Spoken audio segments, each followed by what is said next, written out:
This episode of Nocturne is brought to you with support from Audible. Audiobooks are great for helping you gain the deeper knowledge you get from reading, even when you can't physically read a book, like when you're driving or doing dishes. If you want to listen to it, Audible has it. Audible is offering Nocturne listeners a free audiobook with a 30-day free trial. Just go to audible.com/nocturne or text Nocturne to 500-500, browse their selection, download a title free, and start listening. It's that easy. Audible has an unmatched selection of audiobooks, original audio shows, news, comedy, and more. Your books are yours to keep. With Audible, you can go back and re-listen anytime, even if you cancel your membership. I'm currently really enjoying Why We Sleep by Matthew Walker. This is an incredibly comprehensive book that answers a huge array of questions about sleep, from how sleep affects learning and mood, to why you really do need 8 hours of sleep, even if you think you don't, to how lack of sleep can affect safe driving even more than drinking alcohol. Why We Sleep is both informative and relatable, not just supplying interesting facts, but also giving information that can help you sleep better and be healthier.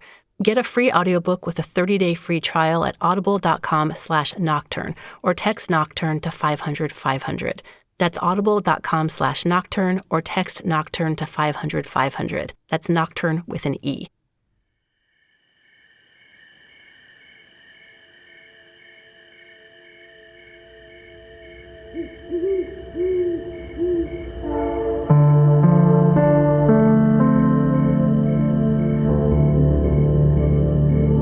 You're listening to Nocturne. I'm Vanessa Lowe.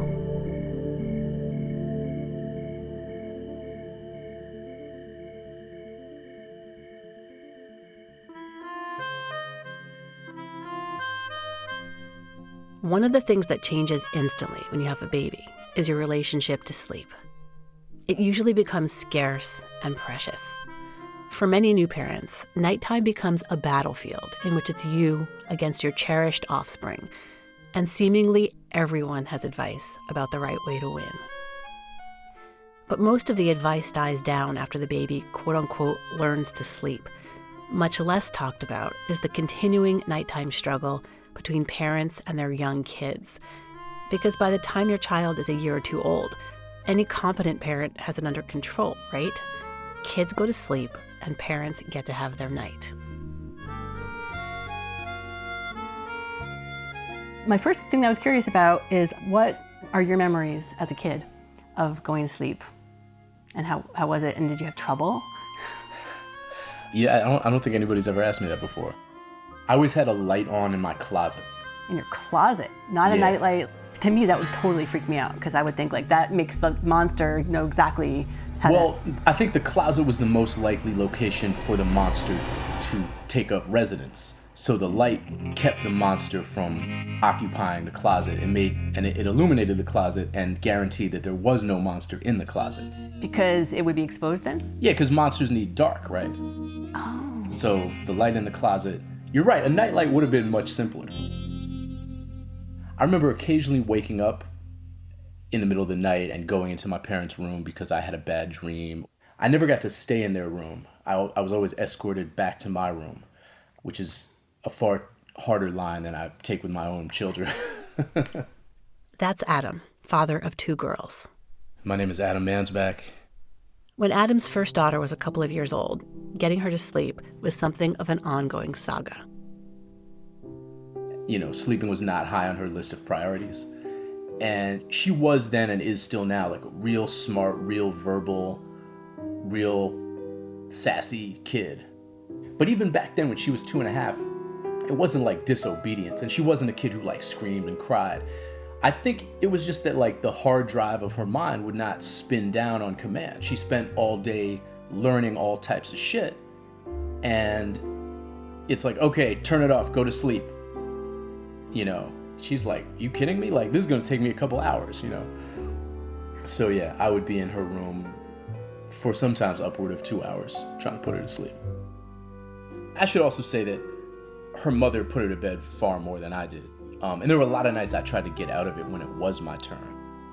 I think it was more frustrating for me and possibly harder for me than it was for her mother. But it was no picnic for either of us. Was she scared, or was she just kind of like on? No, she was not scared at all. There was no fear. There was just kind of a bubbly, effervescent, talkative. She just wanted to hang out, you know, she just wanted to party. The idea that on command she should just like be still, close her eyes, made no sense to her. The idea that in order to go to sleep, you had to act like you were already asleep, like, did not compute for her. But she also didn't want to be alone. I mean, we painted ourselves into that corner. What do you mean? You know, she was like in the bed with us, and we didn't do the sleep training thing. We didn't do the, you know, the Dr. Ferber thing. Her mother and I were definitely much more on the like attachment parenting side of the spectrum. Attachment parenting, if you don't know, is a parenting philosophy that stresses empathy and lots of physical closeness for babies and kids. Think co-sleeping and breastfeeding past 6 months. We were living in this carriage house, and there really was only one bedroom. So that might have had something to do with it. But, you know, also we were like on some laid back family bed, cuddle and be cozy kind of shit. I pretty much had to just lie there with her. She was really little, so I think a lot of the time, depending on the time of year, she was probably going to bed with light out, which always feels wrong to me. You know, no matter what age a kid is, you're like, go to sleep, and the like birds are singing, you know, the sun is shining, ice cream trucks are like pulling up. You know? It's the worst. So you would mostly just be lying there for hours, just like thinking? Yeah, thinking, trying to stifle my own fury. I definitely tried to sneak out a lot. What would happen if you were like, okay, you stay here and I'm going to go and you'll fall asleep? Crying happened, and like pleading and like, Papa, come back, you know, that kind of thing. And did you always just come right back? Yeah, I was a total sucker. Like, I'm pretty soft touch when it comes to, you know, my children. Yeah, but what I also did, the mistake I often made was, again, out of sheer desperation to get the fuck out of that room, yeah, there'd be that sort of onset of pre-sleep, and like the kid's not moving anymore, the eyes are closed, and deep down you know they're not asleep, but you kind of like, you know, you do that thing where it takes you 5 minutes to get up because you're moving as slowly as you possibly can, and you get halfway to the door, and then they like start and wake up, and you're like, I'm an idiot. Like, if I had just waited 5 minutes, I could have actually left, but I'm so eager to get out of here that I played myself, and now I got another hour ahead of me.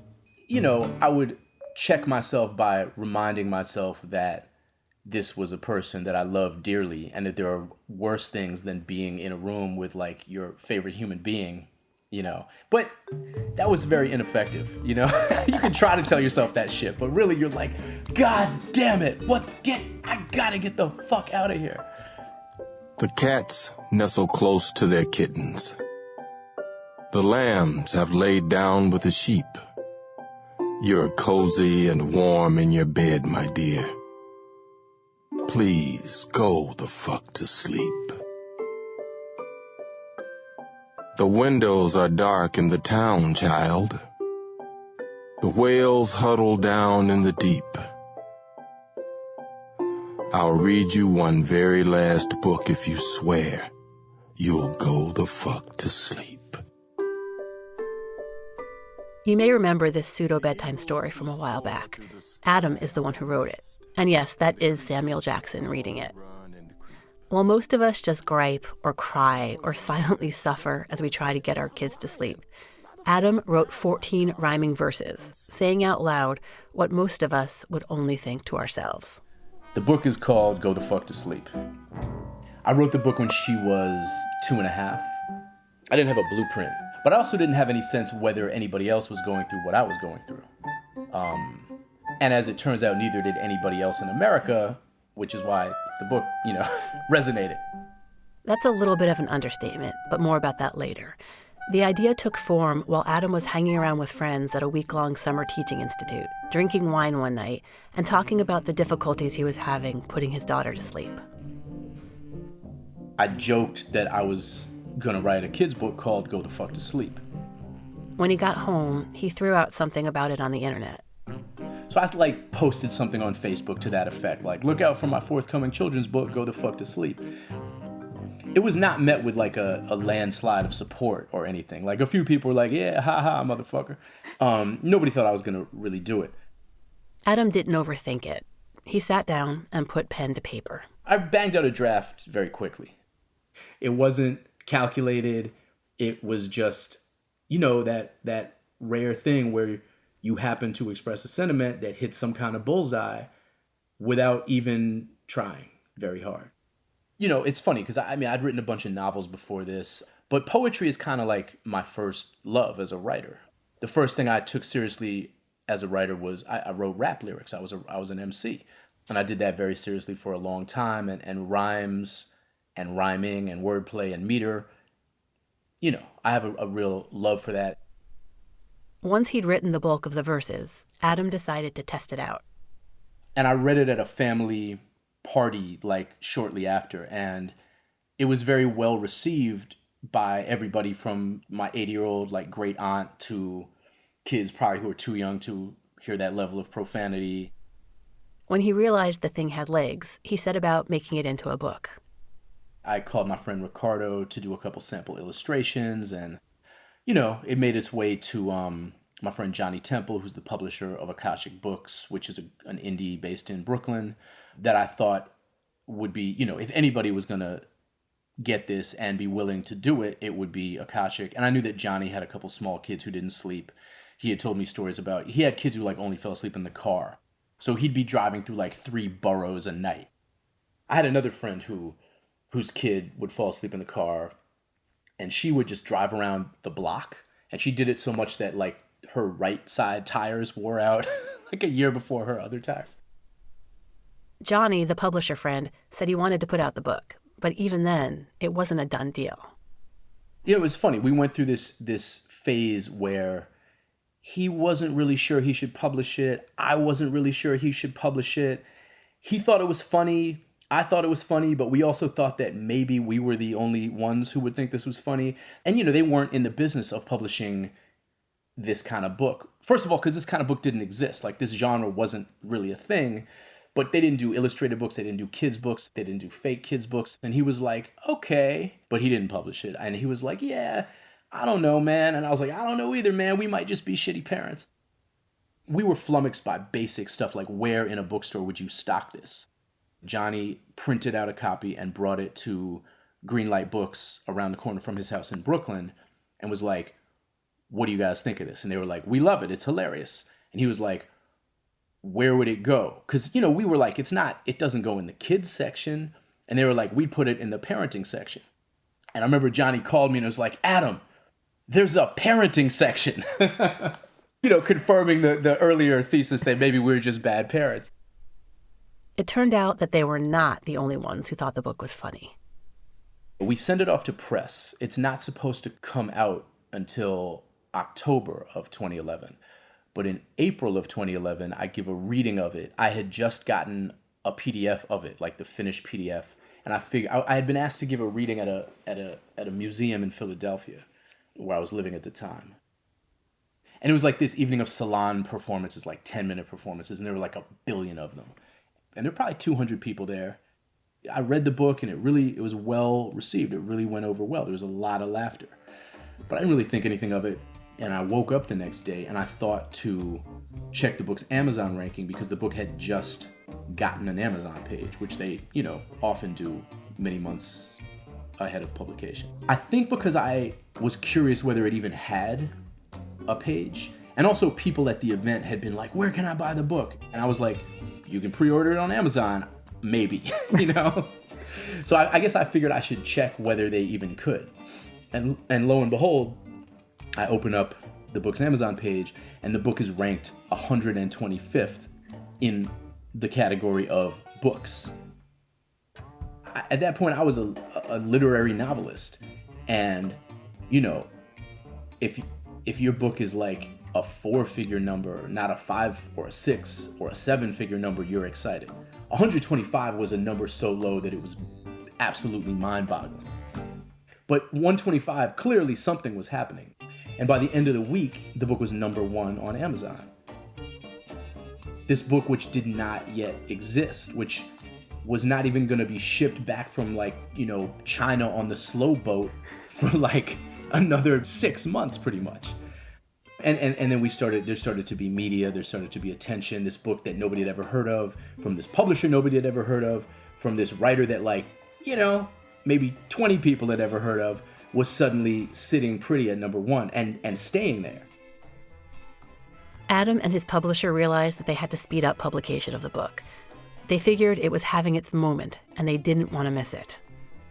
We figured this was like one of these crazy blips, and by the time the book actually came out, everybody would have forgotten about it, and we were going to have to try to jumpstart their memory and this kind of thing. The book stayed at number one until publication day, and then for, many months afterward. But that wasn't the end of the drama. Maybe 2 weeks after it hit number one, a PDF that we had put together and were circulating to booksellers in order to familiarize them with the book and try to get them to support a book called Go the Fuck to Sleep, which seemed like maybe an uphill battle to us. This PDF went viral and was like ricocheting around the internet and landing in hundreds of thousands of people's inboxes. And we were terrified when this PDF hit. Like, we thought we might be dead in the water. I mean, why would you buy it? It's free now. But it's a bad look to show up at a baby shower with a low resolution, printed out, stapled together PDF and be like, congratulations, we love you so much. Like, here's some garbage I printed off the internet. So it didn't hurt us. I think it helped because it allowed people to see what was in the book. And possibly as significantly, it gave people a sense of ownership. It gave people a sense that they were part of this and that they had discovered something. People weren't just sharing the PDF that arrived in their inboxes. They were making their own recordings of it and sharing those as well. It's a verse and it's a rhyme and it lends itself well to being read out loud. And we definitely got a huge boost from the number of people who took it upon themselves, or in some cases were paid handsomely to do recordings of it or videos of it. When Sam Jackson recorded it, that took it to a whole new level. And that was released on the day the book came out.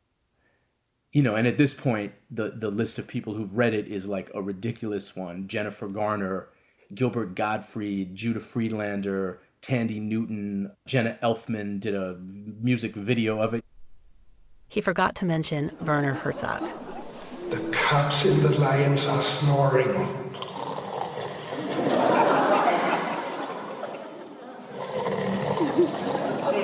Wrapped in a big snuggly heap. How come you can do all this other great shit, but you can't lie the fuck down and sleep? The seeds slumber beneath the earth now, and the crops that the farmers will reap. No more questions. This interview's over. I've got 2 words for you, kid. Fucking sleep. I think it's in 40 languages and Jamaican patois, which I'm the most proud of. Because only 2 books have ever been translated from so-called standard English into patois. One is the Bible and the other is Go the Fuck to Sleep. But only one of them has an audiobook by Shaggy. And it's not the Bible. While no one could have predicted how wildly popular this fake children's book would become, in retrospect, it's not hard to understand its appeal. They gave voice to something that was a pretty universal sentiment, but had been forbidden to articulate out loud. Which is, I think, at the heart of why sleep is so tricky and so agonizing for parents, and eating also, are because these are basic human life drives. And the idea that you can't convince a small child that they should put nourishment into their body or that they should sleep makes you feel like an abject failure, which in turn leads you to question your parenting, which in turn leads you to isolate yourself from the long trajectory of people who have felt this way over the years, which is funny because, we talk about parenting incessantly in this culture, but there are still certain things that people hesitate to be honest about. The difficulties, the times when you want to strangle your kid.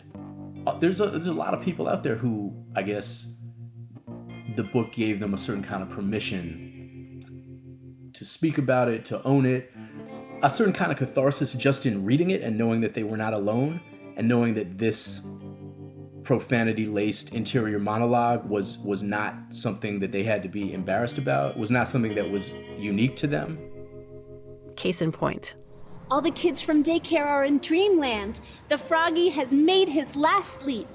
Hell no, you can't go to the bathroom. You know where you can go? The fuck to sleep. The owls fly forth from the treetops. Through the air they soar and they sweep. A hot crimson rage fills my heart, love.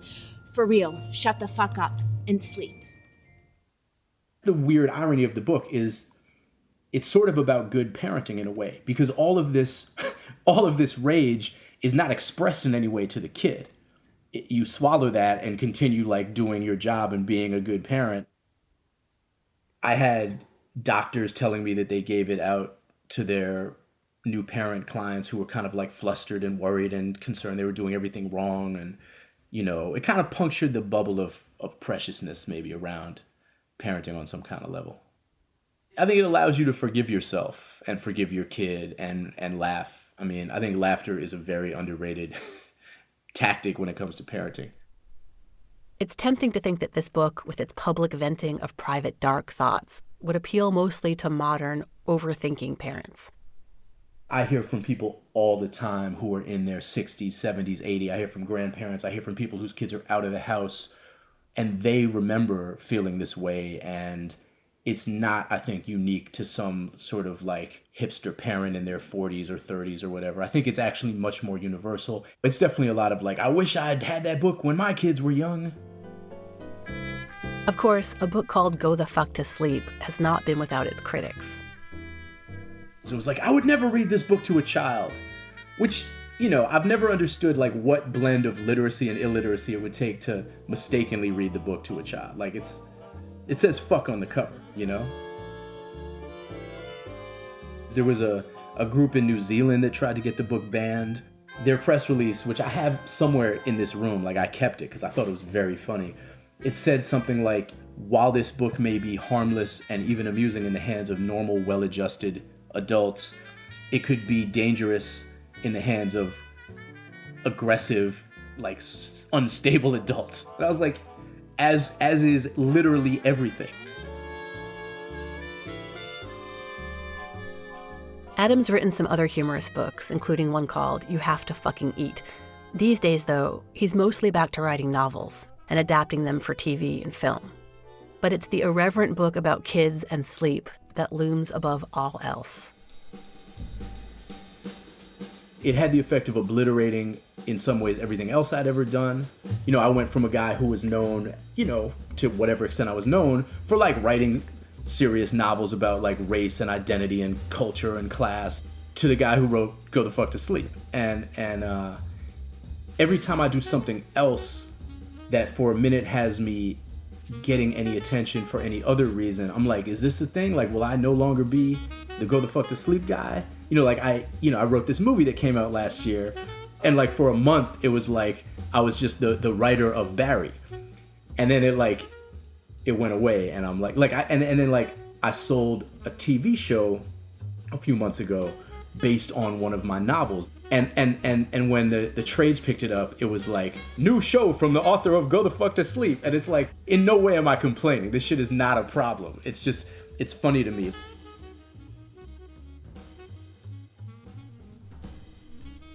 Adam has a new baby now, and he's doing things a little differently than he did the first time. As with many second-time parents, he's lightened up a bit.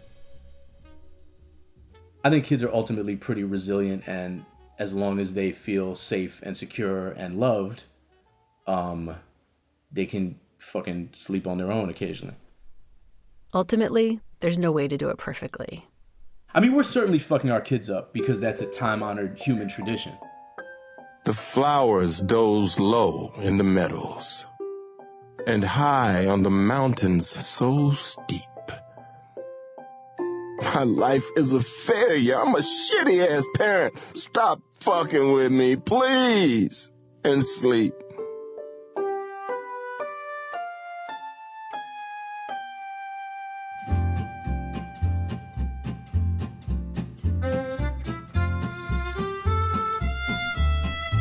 You've been listening to Nocturne. I'm Vanessa Lowe. Nocturne is produced by me, and was created by myself and Kent Sparling, who also composed the theme music. Most of the other music in this episode is from Pollen, an awesome music and sound design collective based in San Francisco. Thank you, Pollen. Nocturne is produced with support from KCRW's Independent Producer Project, which provides resources to creative storytellers around the world. Thanks to Audible for supporting Nocturne. For a free audiobook with a 30-day free trial, go to audible.com/nocturne or text Nocturne to 500-500. The Nocturne team is incredibly lucky to include Robin Galante, who creates all the beautiful art for the show, and Eric Peterson, who created our website and puts out fires to keep it running smoothly. Go to nocturnepodcast.org to hear past episodes and find out more about the show. You can also support Nocturne by clicking on the donate button. Nocturne is proud to be a member of The Herd, a collective of smart and beautiful storytelling podcasts. Find out more at theherdradio.com. That's HEARD. Thanks for listening. So the book is dedicated to my daughter. The dedication reads, "For Vivian, without whom none of this would be possible." The cats nestle close to their kittens. The lambs have laid down with the sheep. You're cozy and warm in your bed, my dear. Please go the fuck to sleep. The windows are dark in the town, child. The whales huddle down in the deep. I'll read you one very last book if you swear you'll go the fuck to sleep. The eagles who soar through the sky are at rest, and the creatures who crawl, run, and creep. I know you're not thirsty. That's bullshit. Stop lying. Lie the fuck down, my darling, and sleep. The wind whispers soft through the grass, hun. The field mice, they make not a peep. It's been 38 minutes already. Jesus Christ, what the fuck? Go to sleep. All the kids from daycare are in dreamland. The froggy has made his last leap. Hell no, you can't go to the bathroom. You know where you can go? The fuck to sleep.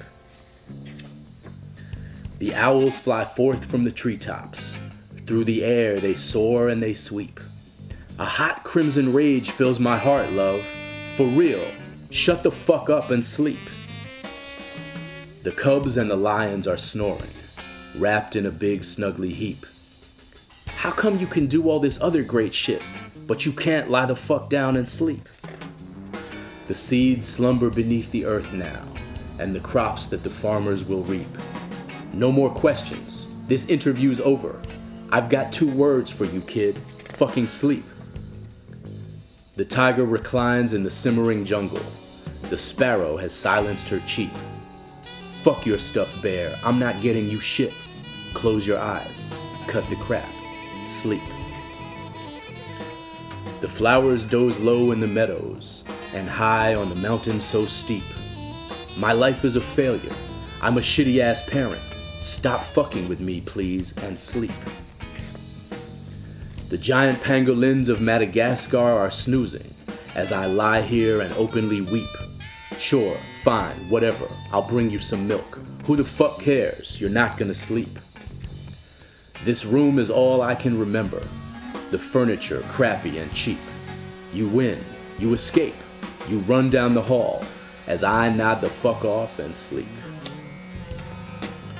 Bleary and dazed I awaken to find your eyes shut, so I keep my fingers crossed tight as I tiptoe away and pray that you're fucking asleep. We're finally watching our movie. Popcorn's in the microwave. Beep. Oh shit. God damn it. You've gotta be kidding. Come on, go the fuck back to sleep. The end.